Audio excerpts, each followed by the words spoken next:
This is my experimental electric water to oil cooler. There's a switch, turn it on.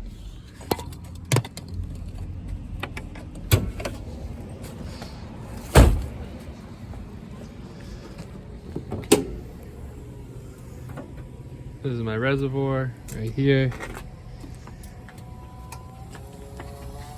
I got these metal lines right here running to my oil filter housing. I got these two hoses going to it.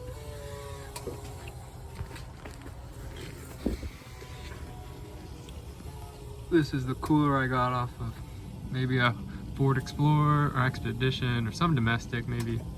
Show you. Okay, it's on there all the way. This is the three-way T right here. It goes to the reservoir, so the pump is always fed by the reservoir if there's any kind of leak.